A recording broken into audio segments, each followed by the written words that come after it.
Hi, everyone. Before we get to today's episode, I want to tell you about a fantastic event that I'm excited to be a part of.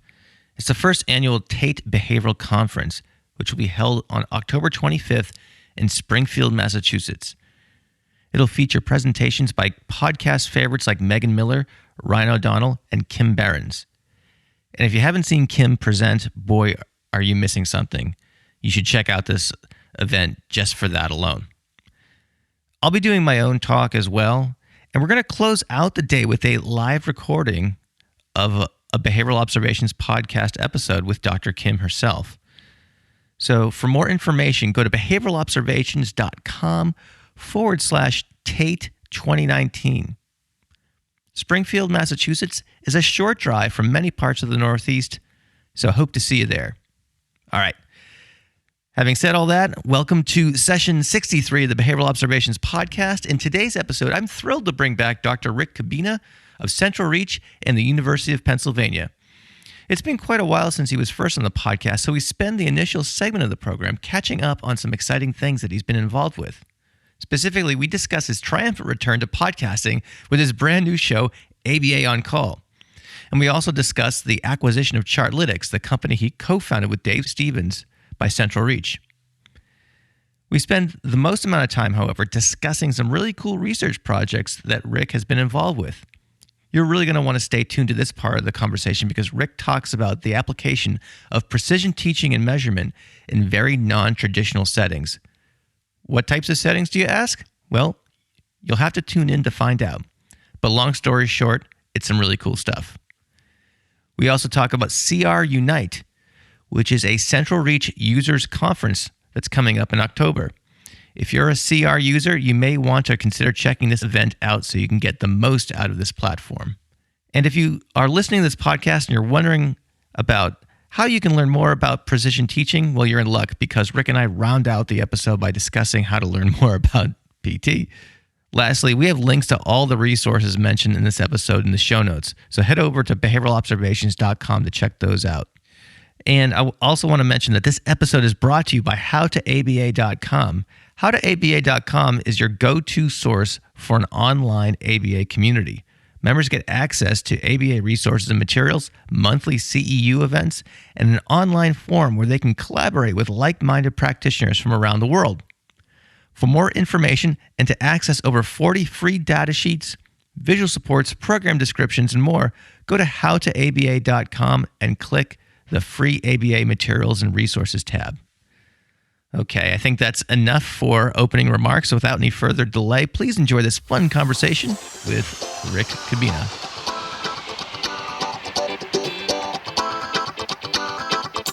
Welcome to the Behavioral Observations podcast, stimulating talk for today's behavior analysts. Now here's your host, Matt Sikoria.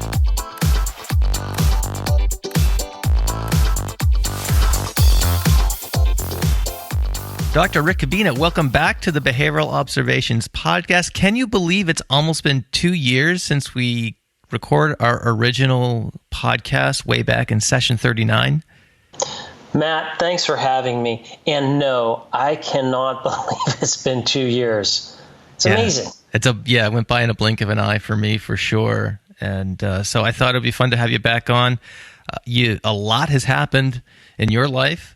And over the last 2 years or so, and a lot of exciting things. And I think it's a story worth sharing with the audience in terms of some of the cool stuff that you've been up to. So I guess the first question right out of the gate here would be to just kind of give us an idea of the things that you've been up to and the various changes that have happened with, there's been some things with Lytx and some other cool things going on. So take a minute to catch us up.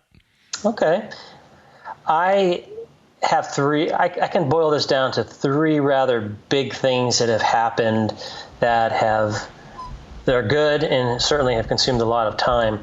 First off, I would point to Lytx being acquired by Central Reach. That is probably the biggest deal that has happened since the last time you and I talked. The acquisition went very smoothly. Lytx still exists as its own platform, and what's going to happen is now that it's part of Central Reach. Eventually, the functionality will be merged with Central Reach. Now, Central Reach is growing massively on its own, and as more and more people come on to Central Reach, there's a lot of work that's being done just to shore up Central Reach's software.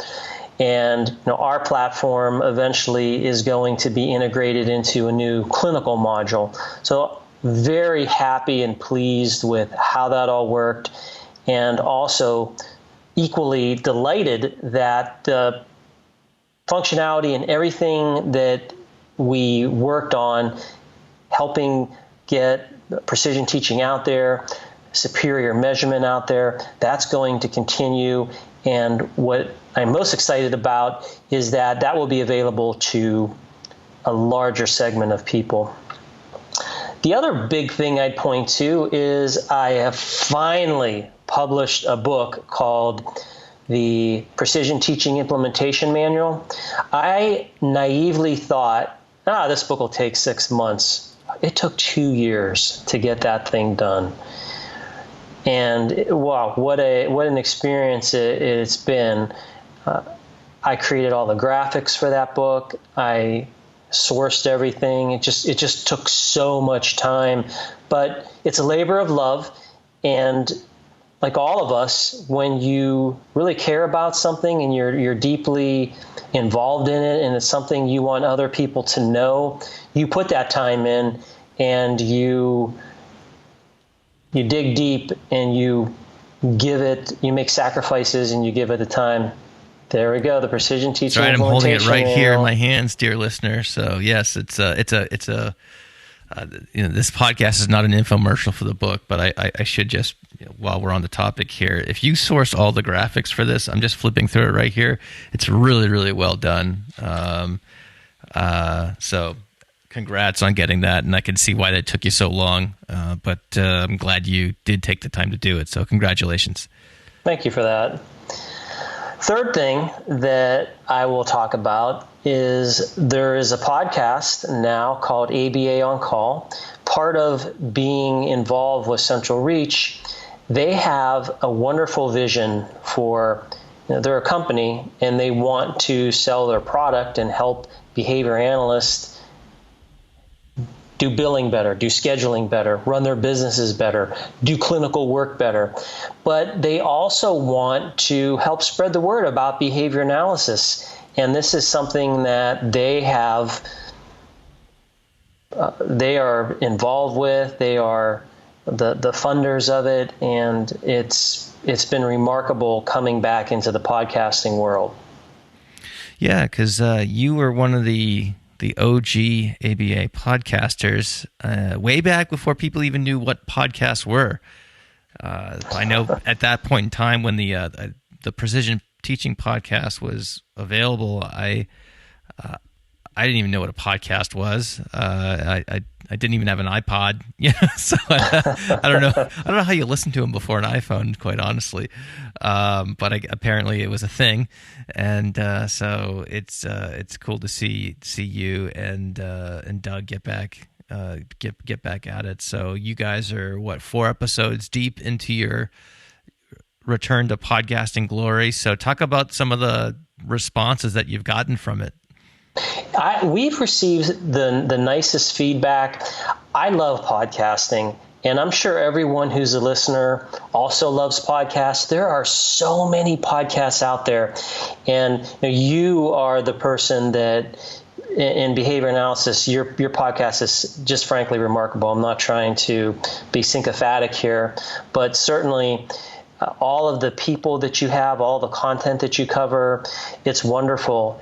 And the fact that we have such a big market and there can be many different voices in the podcasting for behavior analysis, I'm very grateful for that. And I'm pleased that our field is so big and it keeps growing that now we can have some options. And the show that we do is very different. We keep it down to 30 minutes. We occasionally will do a interview, but most of the time it's Doug and I talking about some focus in behavior analysis. Well, thank you for those kind words about the show. And I think it's fun to see that, it seems like every week there's a new ABA podcast sprouting up. And like you said, it's cool to see that the field is big enough to kind of handle that. Sometimes I think about, are all these shows going to saturate the market or whatnot? And, at least thus far, I don't know.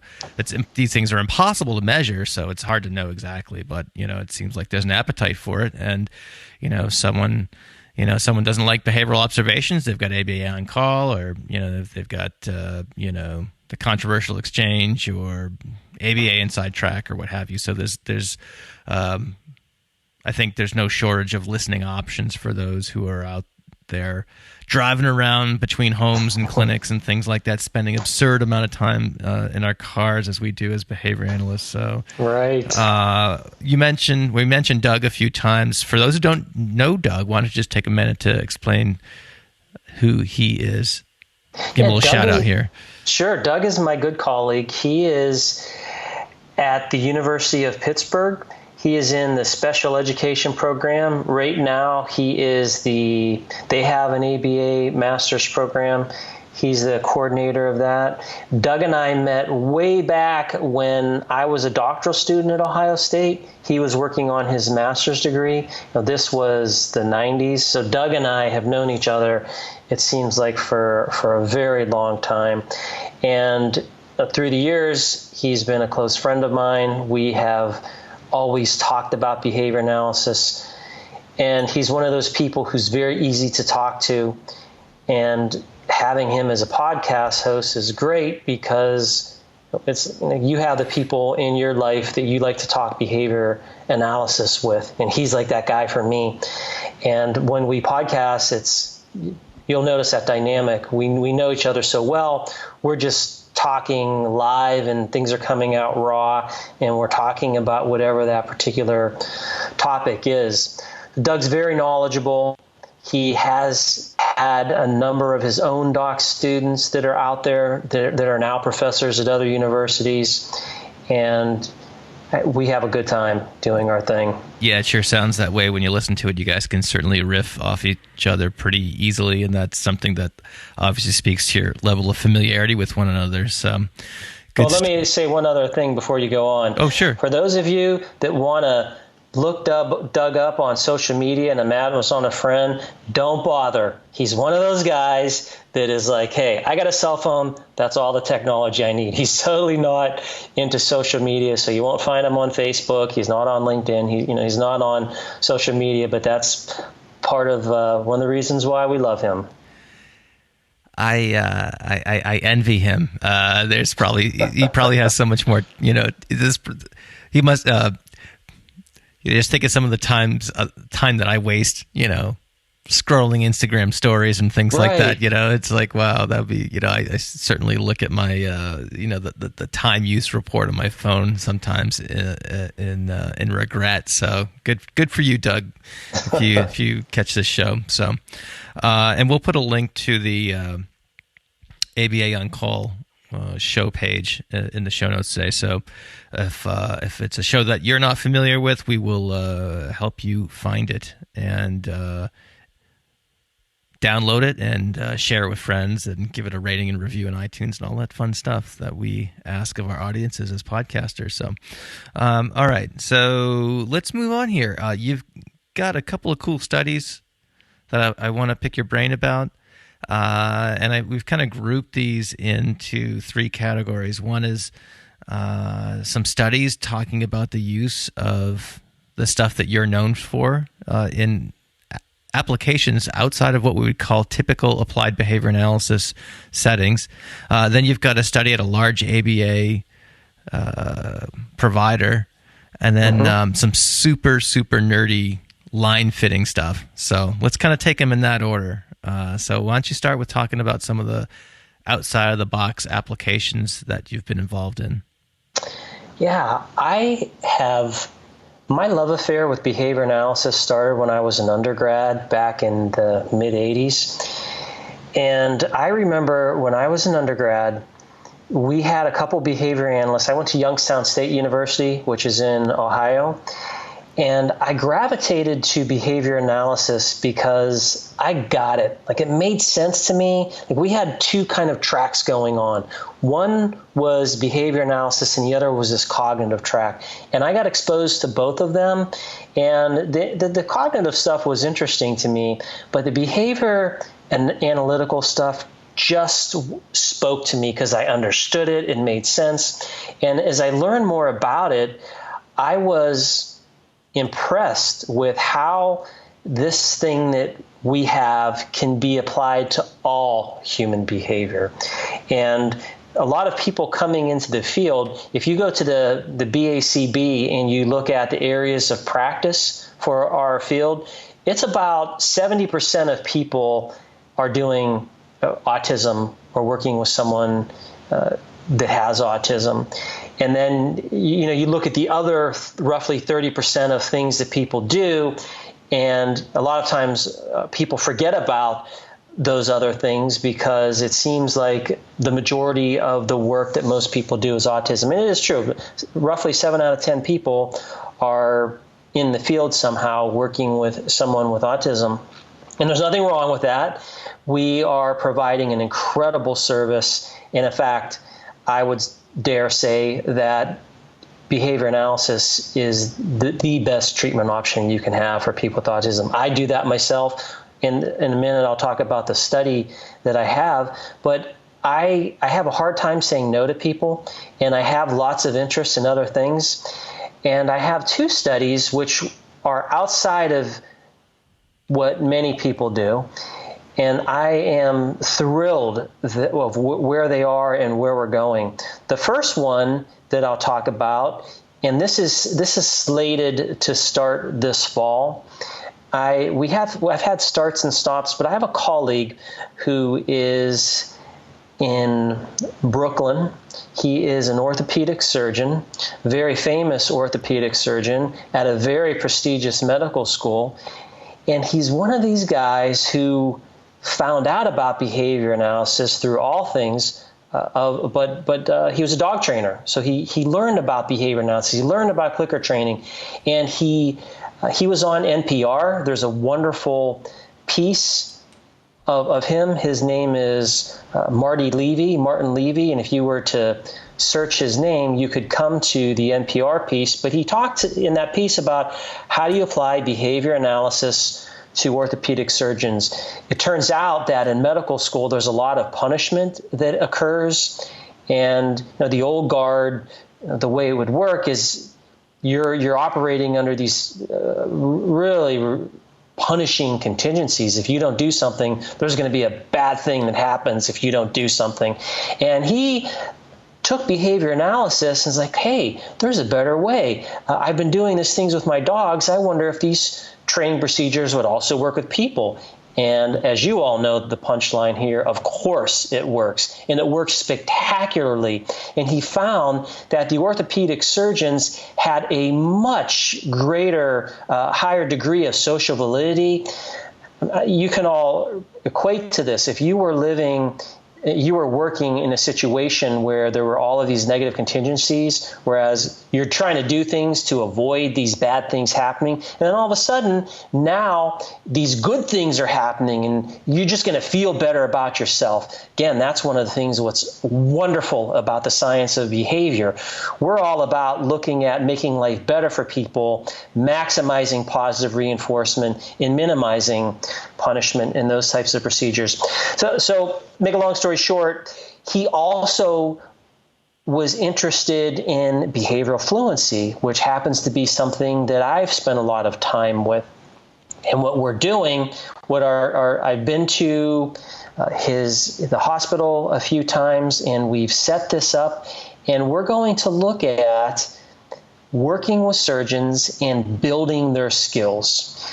This is something that many people aren't aware of, but when you learn something and you apply it, the fact that you learn something and you're applying it doesn't mean you're practicing and getting better at whatever that thing is. For example, with orthopedic surgeons, when they when they spend their time and they're out there, and they're practicing, if they practice for 10 years, the fact that they've been practicing for 10 years doesn't mean they've been practicing, right? Practice meaning applying versus practice meaning you're doing something with the intention of getting better. You're just doing the same thing again and again. So this study is looking at, can we get orthopedic surgeons to a higher level? And we're going to do that through using something called frequency building, which happens to be part of precision teaching. We're going to measure the frequency of these orthopedic surgeons, and we're going to put that on a standard acceleration chart and see how well can we improve their skills. Wow, that's amazing. And I think the analogy that comes to mind is like anyone who's tried to play a musical instrument, building fluency is huge. You could play a song or play a piece or what have you, but it's not going to sound like it sounds on the record until you until you do it over and over again and take steps to improve and things like that. So it's my sons are into the martial arts, and same thing. When they don't practice and they go into the dojo, it shows. So exactly. Despite the fact that they've been taking it for, some number of years, so, I totally get that. So that's exciting. There's, we could probably spend hours of conversation just on, the healthcare system in general, but that's really a nice example of taking just one aspect of medical practice and improving it through our science. So, you have another cool example too. So why don't you talk about that one as well? Yeah, I become very interested. I've always had this interest, but more so even now. How does ABA fit into science? There are people that do fitness and wellness. I don't know if that's the exact name of the category on the BACB, but there are people that are doing this. And in fact, if you're on Facebook, you can see some really good examples of people who are doing this. Paulie Giovanni, he's working with some MMA fighters, and I can't remember if he's doing it on himself or he's with the company. He's doing some very cool work. The people at Team ABA, Kirk and Beverly and Natalie, and I've been working with them. They're doing very cool stuff out there. And of course, there are other people who you could just find who are doing really cool stuff. I happen to be doing a study with free throws, and the study is looking at junior high players, high school players, collegiate players, college players, and then professional players. And the study is examining free throw frequency. And what I intend and what I hope to discover from this is a descriptive study. It's not an intervention study where we're trying to get people to do something better. We're going there and we're measuring what is the frequency of people at these different levels. What's that look like? And what does that mean? What are the implications of that? And it's fascinating what the data is starting to emerge. And it's just fascinating. I don't want to talk about it because we don't have enough data yet. But this past summer, I was out in Vegas. And in Vegas, they have the pros will go there. There's the summer league that's there, a lot of rookies and people that play what's called D-League and other NBA over in Europe and China. And we had a chance to run them through the protocol. And part of the study also looks at how often do they practice, what's their position, and just discovering all sorts of very cool things. Once this descriptive study's over, then I'll have a real good understanding of the differences between performance across age levels, and that will be a launching point for different types of interventions. I'm thrilled to be working with. It's so cool when you could work with professionals, orthopedic surgeons, professional basketball players. The fact that these are people, and even collegiate, high school, and players who are in junior high, everybody can benefit from this beautiful science that we call behavior analysis. What's funny is it's just occurred to me, there's this whole category and kind of what we would consider broader psychology, maybe called sports psychology, and a lot of it, I'm guessing here, so please don't hold me to this, but I'm guessing a lot of it has to do with, kind of mindset and other types of, Yes. attitudinal things, and relative to behavior science, what we would consider, behavior analysis. There's probably some ACT stuff that could probably be helpful in that regard, but this is true sports psychology, drilling down to very specific measurable behavior. So I'm really looking forward to hearing what comes of this, and I'm thinking of all sorts of jokes, perhaps, maybe like if as a demonstration project, if you could do an intervention with, say, like Shaq, who is renowned for terrible free throws. I know he's retired, but that'd be one way to get yourself really mainstream, perhaps. So anyway, those players are still in the NBA. I mean, you can find Shaq-like shooting ability there. I'm really like your comment about bringing sports psychology, and I didn't think to talk about that, but giving a shout out to Bill Heward. Many people may not know this, but Bill Heward, an incredible baseball player in a day, and back in the 70s, he was involved in these baseball barnstorming teams. And if you think about the Harlem Globetrotters, and they go around and they're mixing basketball with this comedy. There used to be something like that for baseball, and Bill was part of it. But he wrote an amazing article in the early 70s, and I think it was in JABA, and I have it, and he talks about operant conditioning a 300 hitter. And in the very beginning of his study, he talks about how back in the day in the 70s, people thought that, if you could work on guts and you can work on determination. Well, we're now, it's the same thing now, Matt. Grit. People are talking, grit, mindset. Oh my gosh. And if only you could get that, that's the magic in terms of sports. But wow, what people are forgetting is let's just look at the behavior directly, and that's going to provide us the best fodder, the best grist for behavior change. Not these constructs, not these things that are 3 steps removed from the actual behavior. A lot of BCBAs I know struggle with the following 3 things: spending too much time scouring the internet for ideas for programming materials, finding quality Type 2 CEU events, and connecting with fellow practitioners. Well, my friends at howtoaba.com have created a solution for these challenges that so many BCBAs face. Their behavior resource program provides the following: an all-in-one place for ABA resources and materials so you can save time and not reinvent the wheel with each new client. An online forum where you can collaborate with a community of other supportive professionals, and access to monthly webinars where you can earn your CEUs throughout your certification cycle.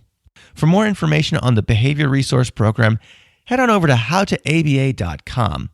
And while you're there, be sure to click the Free ABA Materials and Resources tab to download over 40 free data sheets, visual supports, program descriptions, and more. Yeah, that's awesome. I, as a job in high school and all throughout college, I worked at a country club. And, if someone really had an entrepreneurial goal, if they can somehow merge precision teaching with golf instruction and, find out a way to kind of mass market that, they would, they would have a license to print money. I know there have been some articles in Java about golf, but, people will pay fortunes to golf better, Oh, yeah. And that's definitely something you could spend years and years doing and still be a terrible golfer, Absolutely. I know that quite personally. So, cool. So, if you have that Bill Heward article handy, flip it to me when you get a chance, and I'll try to get that in the show notes of today's episode, because I'm sure I'll be love it. Oh It's my a gosh, it sounds read. awesome.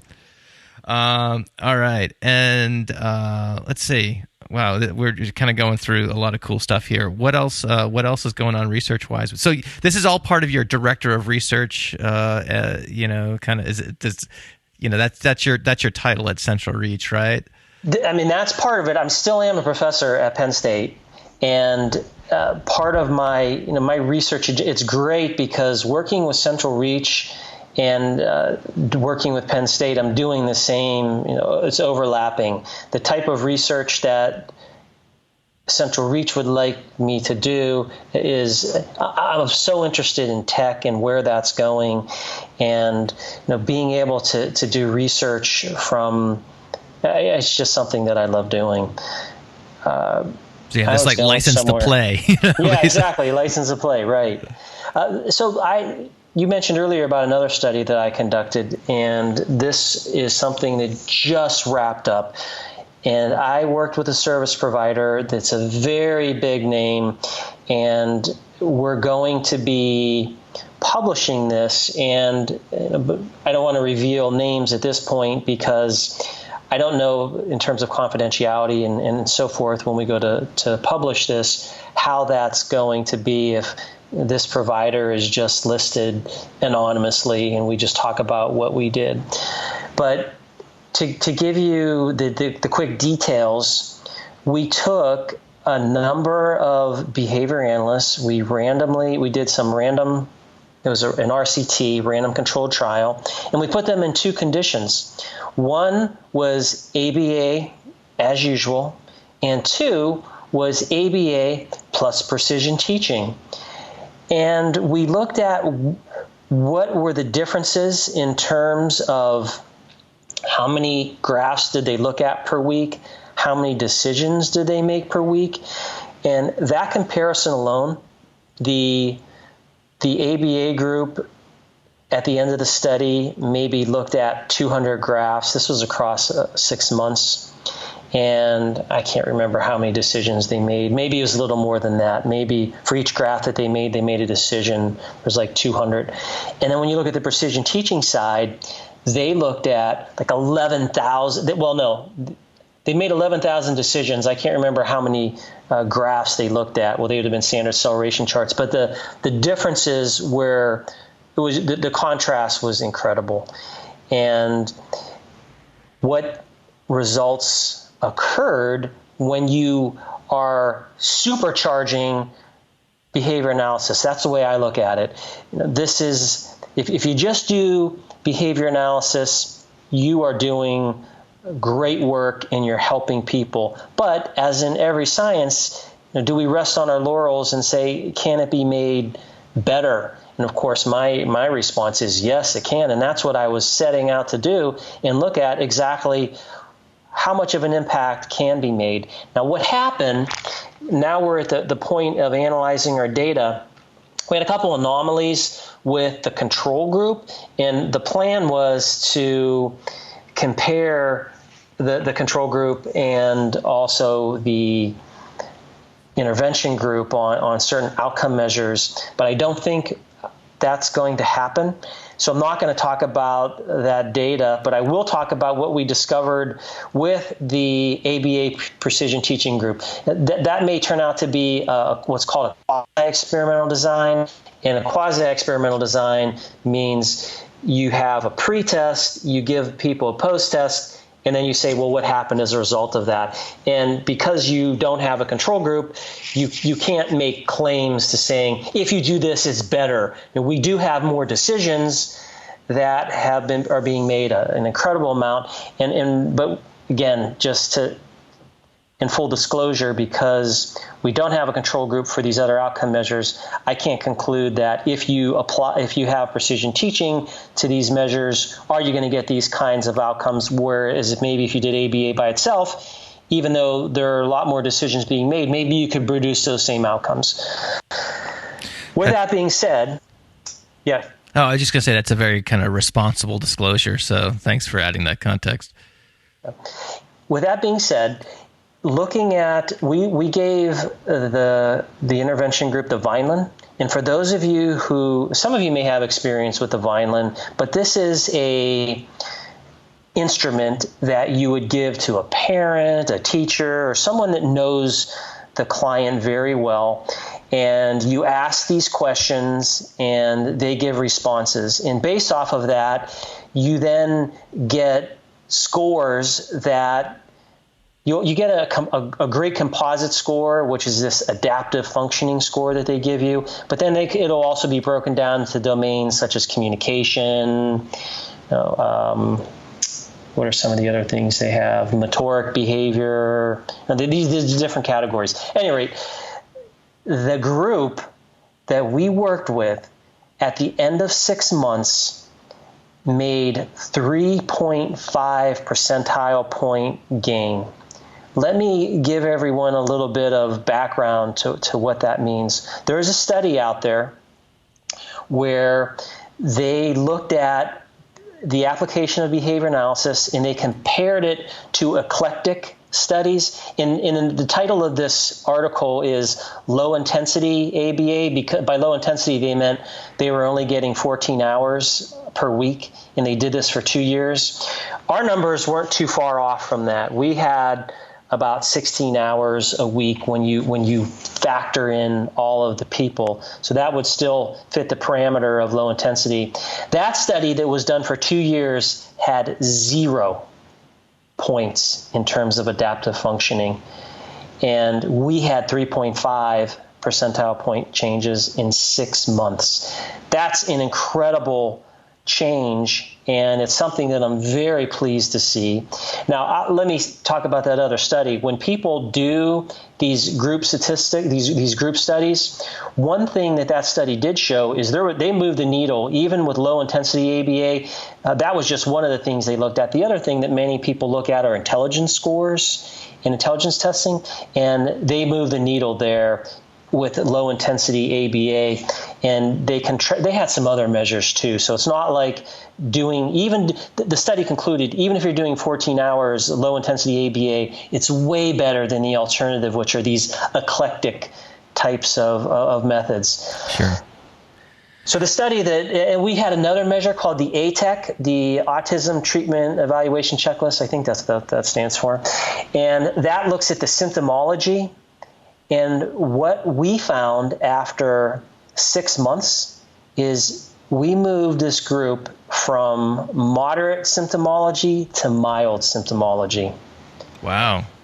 And the last thing I'll talk about is we have social validity measures. And the social validity measures, we gave them to the BCBAs and also the techs. The techs would be RBT-like folks. Some of them, I think most of them had, I don't know if all of them had RBT training or not. I forget on that, look at my notes. But what we discovered is everybody was very positive with using these methods. So to nutshell this, or to encapsulate it, this study shows that when you couple this intensive measurement system with behavior analysis, good things happen. And I love ABA, I love precision teaching, and the fact that I'm able to do research on this is going to hopefully give people data and show them how important it is to take standard measurement, use dimensional measures, use dimensional quantities, put it on the standard chart, become very intimate with your data and look at it frequently, make decisions. That is going to take your ABA practice and bring it to the next level. And what we're seeing with the results are very positive, and something that I'm just so happy that it turned out this way. That's cool. What did you learn? Obviously, this is not single subject research, and you already mentioned a couple of things that, it sounds like there might be some things that you would have maybe done differently. I don't know if I'm reading too much into it or reading between the lines, but given that this is obviously different than the behavior analytic tradition of research, but I think it's at the same time also necessary to help communicate these outcomes to lay people who aren't going to look at a multiple baseline study with 5 subjects. It's important work nonetheless, right? So if you were, so what did you learn kind of delving into this, RCT, groups design, call it what you will, territory? Yeah. Matt, you bring up actually 2 points, and I want to break it down. One And before I answer that second question, which is the second point, the other point that you alluded to, which I want to share with the audience, I have been a single case design researcher my entire career. I have taught single case design for 10 years at the university. It's something that I know and love, and it has its place in the world. And it's, for what we do, the way we come to understand our effects, it's the best way, I should say, that we can understand experimentally what are the effects on individual behavior. But there's this whole, you'll talk to some people in their anti-group stats, and that's just the wrong way to look at it. When you look at group designs or between group designs, how do we know if something works across large segment of people? You're not going to get that done with single case design. That's just the truth. You can understand the world through single case design, but there is a place in the world also for between groups design, and it allows us to say some things to insurance providers. It allows us to make some political statements, and with these big N designs, it's important. It's another way for us to share with the world, look, we have something out there that's an incredible service. Look at how it's done for this group of people. And you got to play by the game rules. The people who are insurance funding agencies, if you want to talk their language, and again, I don't want to kowtow. It's not like we do science because we're trying to get the blessings of the insurance companies. And we do science and we look for socially valid outcomes because that's what we do. That's what behavior analysis is about. Still, for practitioners and people that have to pay the bills, there are funding sources that are out there, and you just can't ignore it. Yeah, you got to live in the real world. Yeah, you got to live in the real world. And the Blues, the other big insurance companies, Aetnas, and all these people out there, they're not going to give and devote millions of dollars to and be convinced by a handful of single case design studies. So I want to bring that out there and give that context to people so that there is value in doing group designs. Unfortunately, what happens, a lot of people will do group designs and they'll try to generalize that to the individual, and that's where we start running into problems. But I'm not going to beat that up. You brought that up in your comments, and I wanted to run with it. The second component was, what did I learn? Every single time you do research, you learn things. And you sit down with your group, you lay it all out, you whiteboard it, and then you put it on paper and you share with people and you chew it over and you spit out your methods and you go forward thinking like, yeah, we covered everything. You never cover everything. And you do the research and like, oh man, we should have did this. We should have did this. And there were a number of those things that we learned, especially around the control group side. There are some things that we would have done differently. The measures that we took, even with the precision teaching group, we should have done some of those things differently. For example, we just collected the total decisions that were made. What we should have did is looked at, are your decisions to continue? Are your decisions to make a change? Like, it would be interesting to know, how many continued decisions are you making? How many make a change decisions are you making? And maybe that accounts for some things that happen with the control group. Maybe they weren't counting the decisions that they made to continue as a legitimate decision. I don't know, but I should have paid more attention to that. And when you do research is a progressive endeavor. Science is a progressive endeavor. You do something, you build upon it, and you do something again and again, and you get better and better. And soon you have a line of research. And down the line, if you're seeing the same thing again and again and you're doing systematic replications, you got something. That's how we do science. That's how we come to understand nature. And there have been a lot of lessons learned, and there are always hard lessons learned because you slap yourself on the head and you can't believe you didn't think about these things. They seem so obvious to you at the end of research or even while you're doing research, but you don't know what you don't know. And that's one of the hard lessons that you learn, and something that is inevitable when you do research. And you just have to come to peace with that and do better in the future. So do you think you'll be doing more of this type of research going forward? Absolutely. Cool. Well, I look forward to hearing about it. So let's take a dive into super duper geekdom here. and I trust you'll do it in a way that will keep even the most math phobic audience member engaged. So not to put any undue pressure on you, but tell us about this other study. This study that we did, how many people out there, and I'm talking to you audience members, I'll ask you this directly. When you do your graphs, how do you make a decision? So within a condition, let's say you have 10 data points. How do you know if you should keep doing that, if you should change what you're doing, or if you've met your goal? I mean, probably if you met your goal, if you're using percent correct and it goes up to 100% and you're there for a couple of days, you probably have some rule around that. But the other two questions, how do you know if you're going, and I don't know if people can see what I'm doing, but I'm using my hand to draw lines. And some people will eyeball their data. Other people will draw a line through their data. Some people will take different implements, like maybe a book cover, and they'll try to fit a line to their data. But or Excel might fit a line. You can ask Excel to draw a trend line. That's right. And if you're on some other digital platform, maybe you're on Central Reach or something like that, then there can be lines that can be fit to it. Surprisingly, there's very little research out there on what is the best way to fit a line. I want to know what is the best way to fit a line, because it's incredibly important to understanding which way is your data going.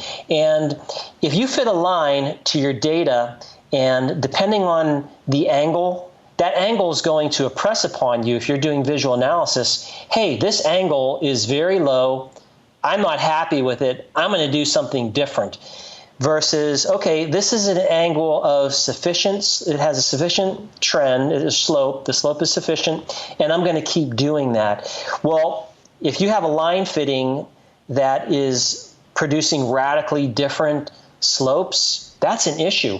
So what we did is we took over just an insane amount of data points, because now we have those numbers. We looked at, I want to say, 3,000 conditions. And within those conditions, one of the parameters of this was it had to have between like 8 and 14 data points. Or maybe it was more than that. No, yeah, it was more than that. It was 20 to 29 data points. So multiply that number by the 3,000, and this is the data set and all the data that we're looking at. And what we did is, if you have 20 to 29 data points, you can take the first half of those data points, you can fit a line to it, and then you can draw a projection, and because you have those other 10 data points, you can see how well does that line project the future.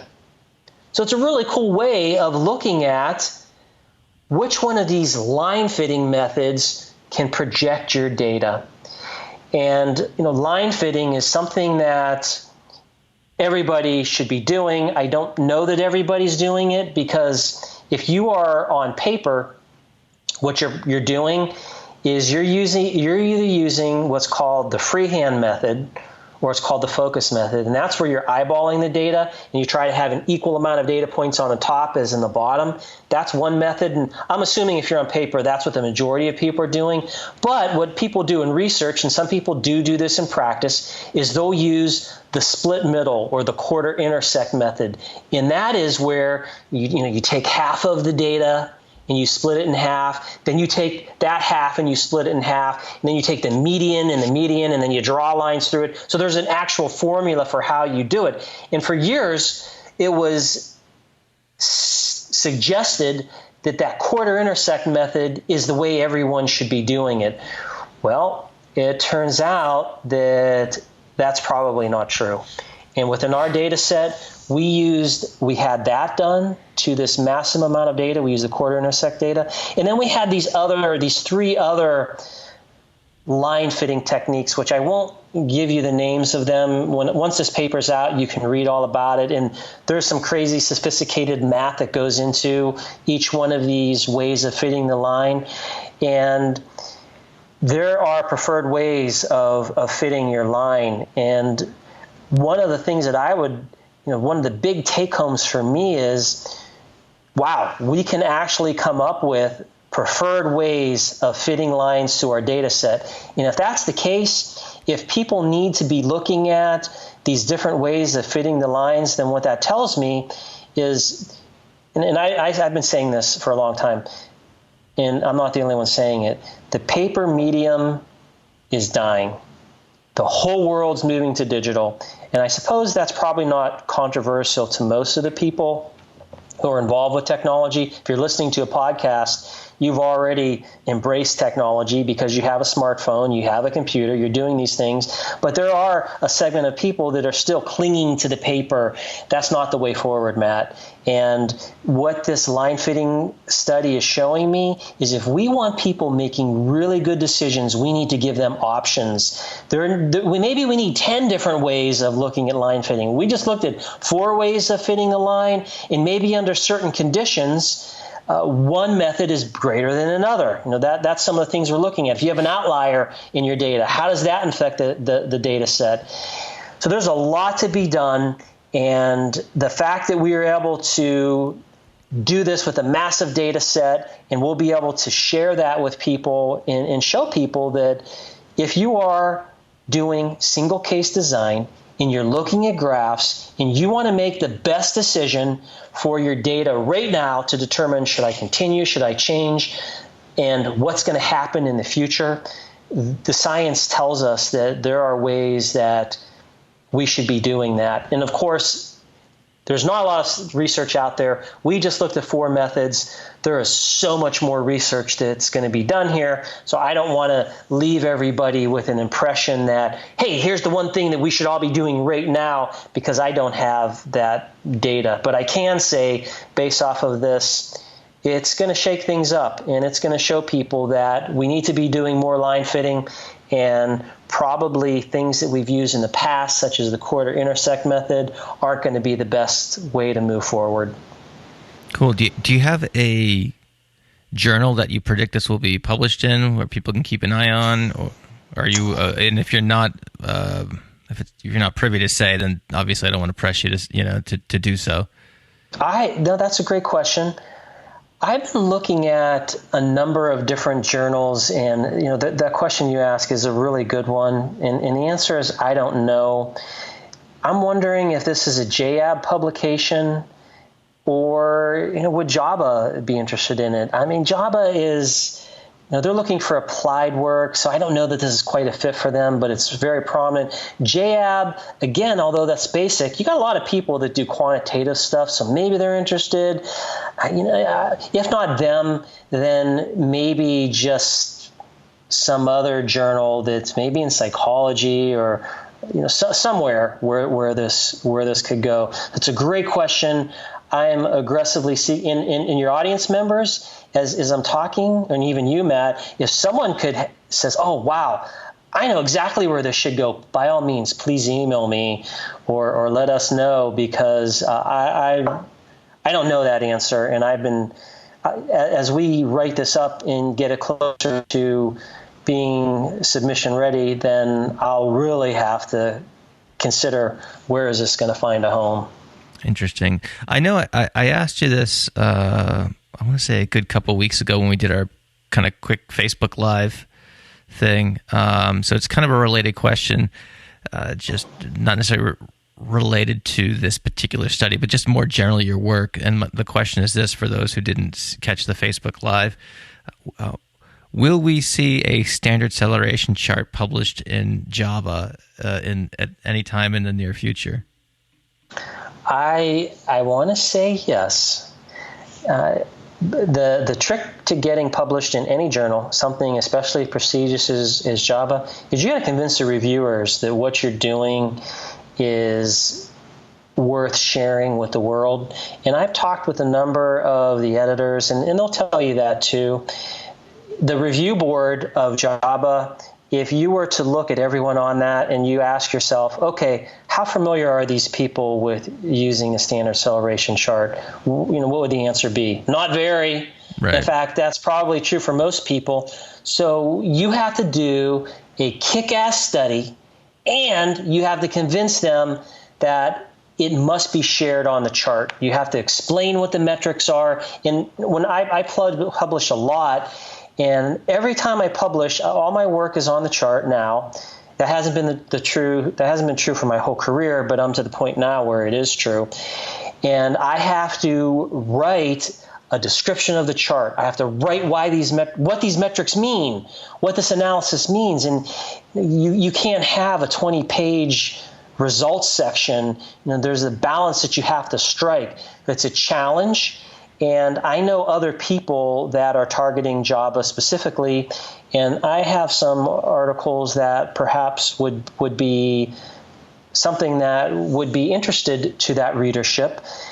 So that's my long answer with all the conditions that need to be met to being published in a journal such as that, a prestigious journal where the reviewers aren't necessarily familiar with why you should be doing what you're doing. So it's really an uphill battle to break into those places because they're familiar with how they do things, and you have to show them that there's a better way, and that's awfully hard to do in a publication. Got it.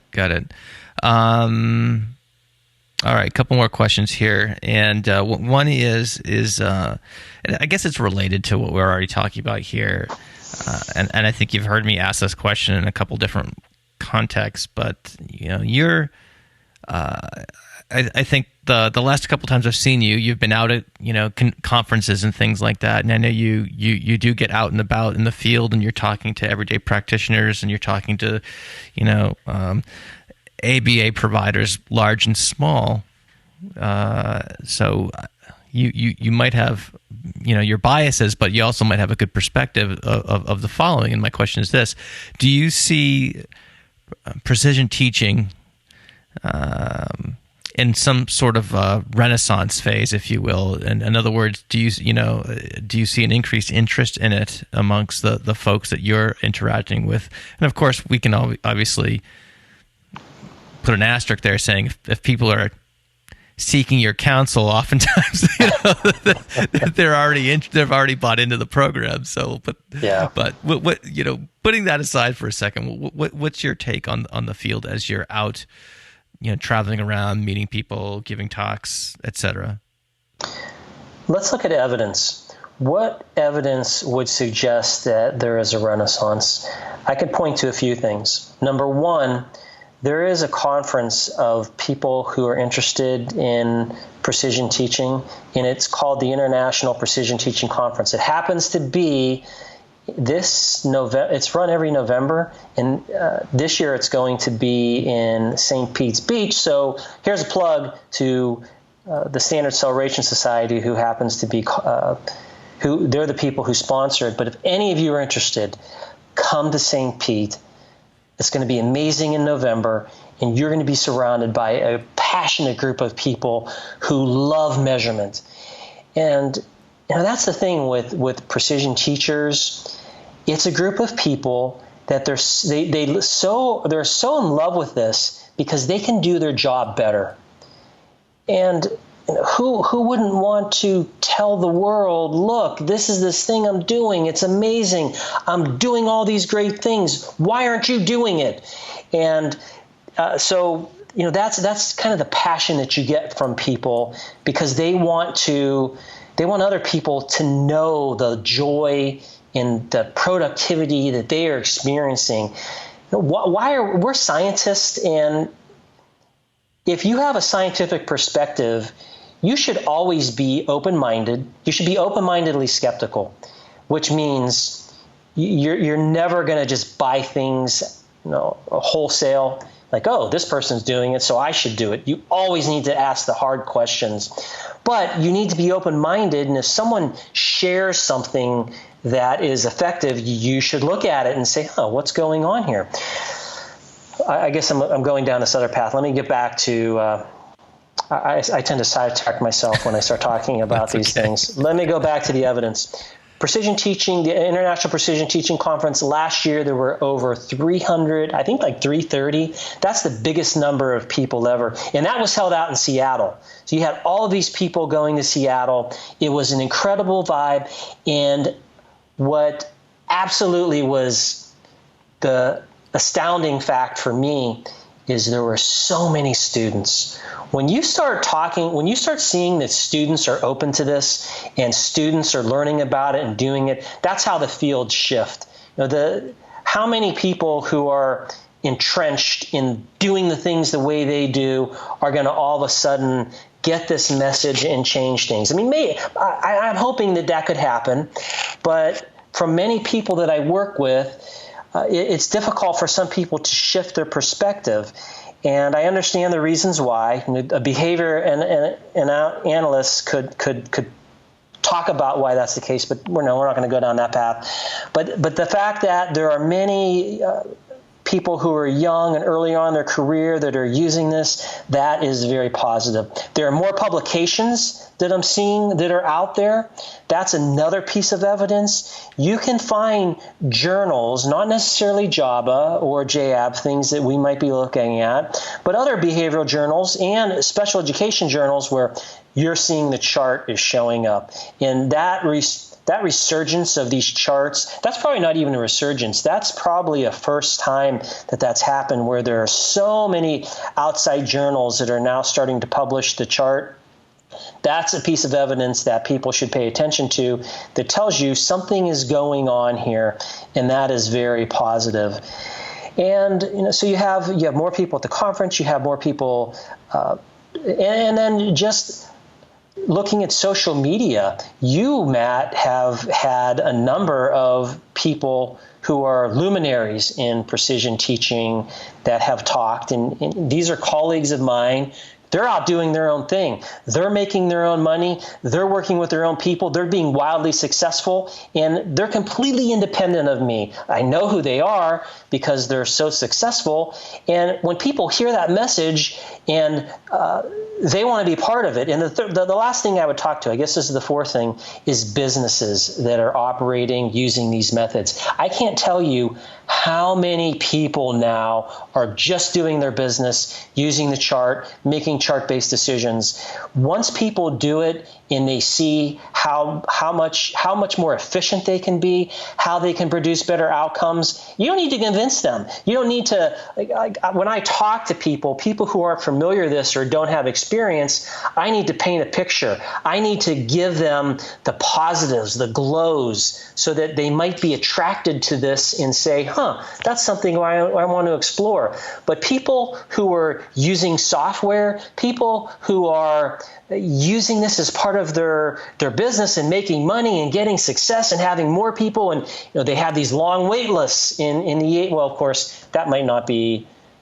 I probably shouldn't use that as evidence, because even if you're not using precision teaching or EABA, there's a good chance you have tons of wait lists. But in terms of people who are doing educational endeavors, like the fit learning people, they're just killing it. I mean, they are just doing amazing work. They are expanding. They're helping many people. And if you talk to the people that they work with, they're, even if they're master's levels and bachelor's level people, maybe they have a background in behavior analysis, those people who use those methods, they're never going to do anything else because it makes such sense to them. So that is a really good question that you asked, Matt, and I am just so pleased to see all of these different strands of evidence converging, and it tells me that people are paying attention to what superior measurement will give them.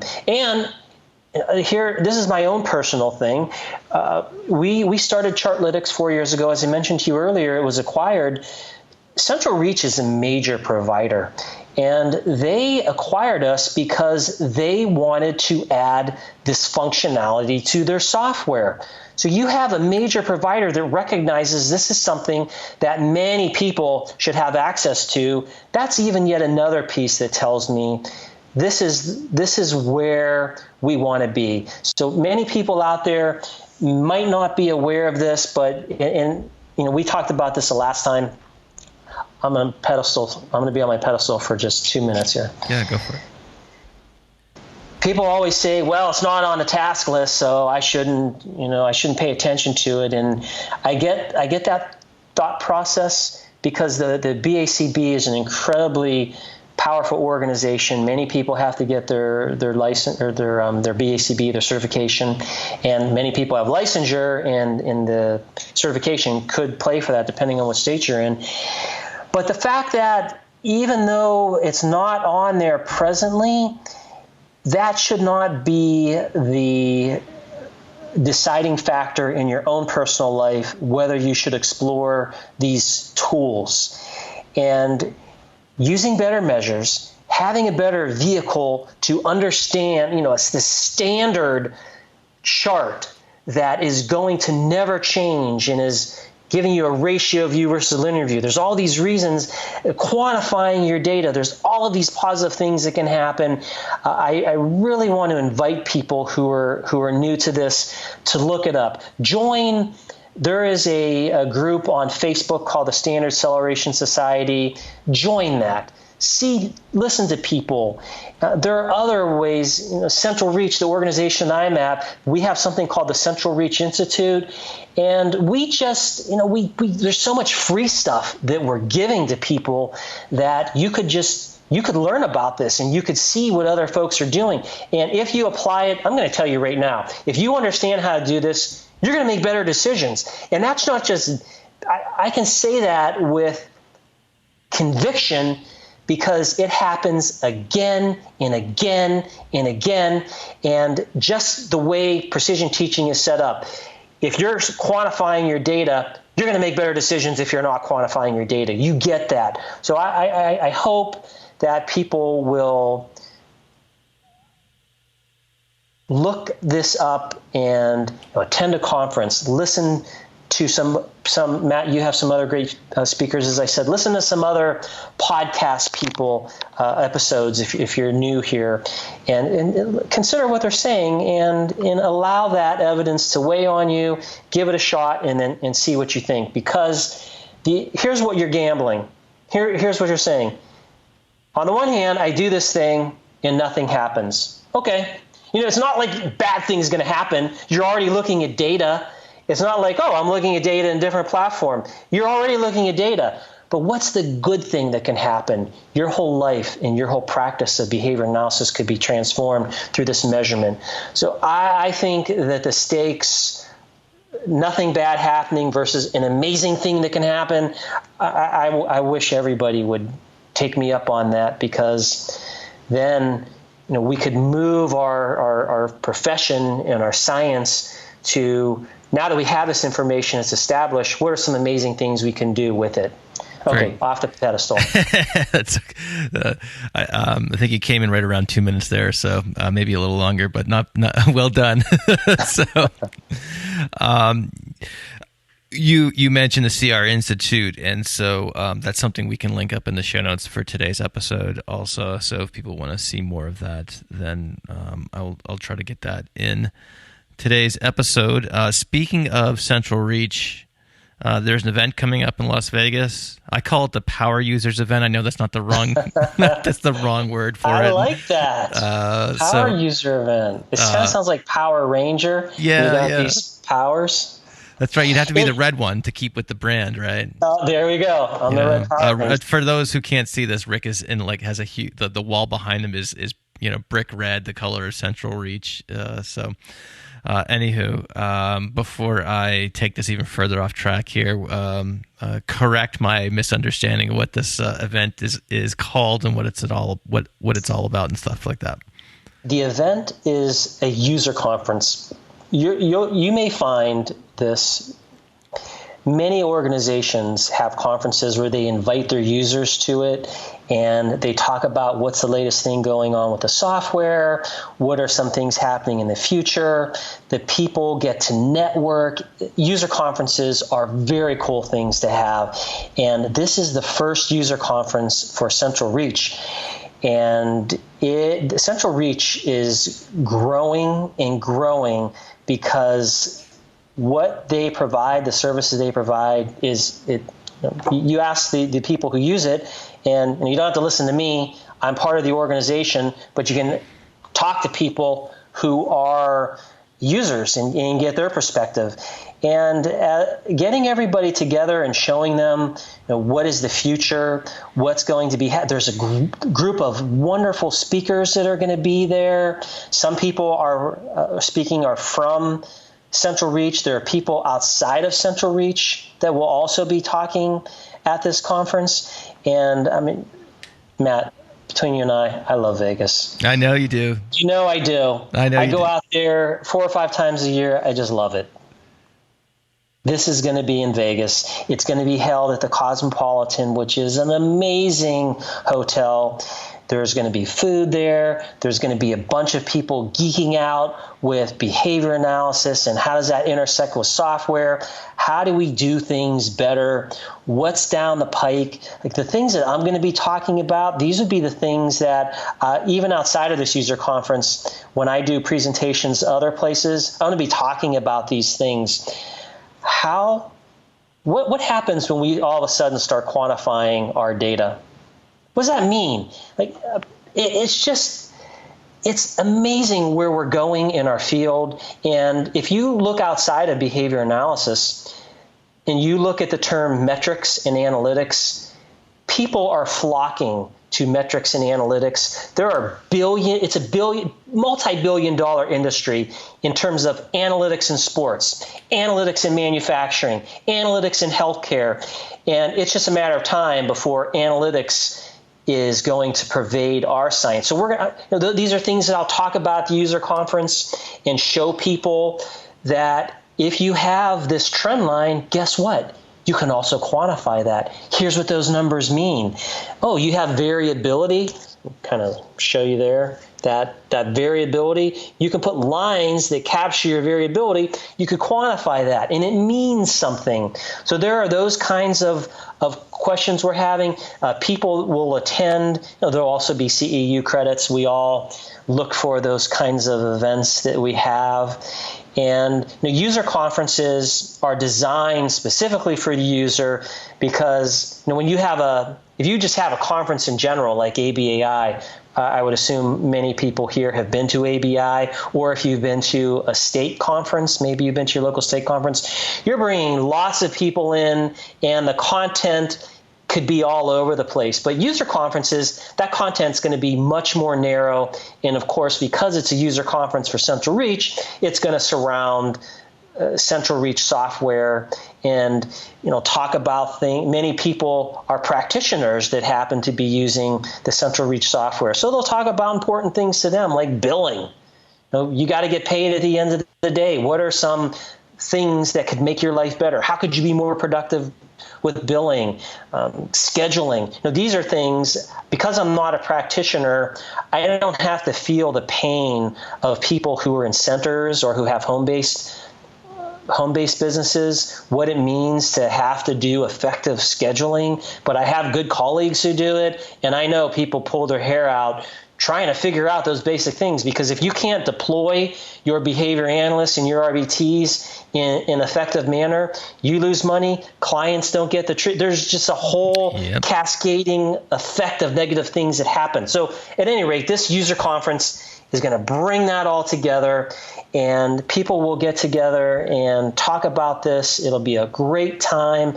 I can't wait to do it because it's the first one. I love talking to people. I love sharing what's going to be happening now and what I think is going to happen more in the future. And it's just a good time. Plus, it's in Vegas. I can't say that enough. Vegas. So we know where it is. Do you have the dates off the top of your head or somewhere handy? Oh, boy. I can tell you that right now. I am pulling up my calendar. It is in October. Let's see. So I have 8, 9, 10, 11. It's not all of those days. But that's when you're going to be out there. So I have to fly there and then I leave. I want to say it's 1 or 2 days.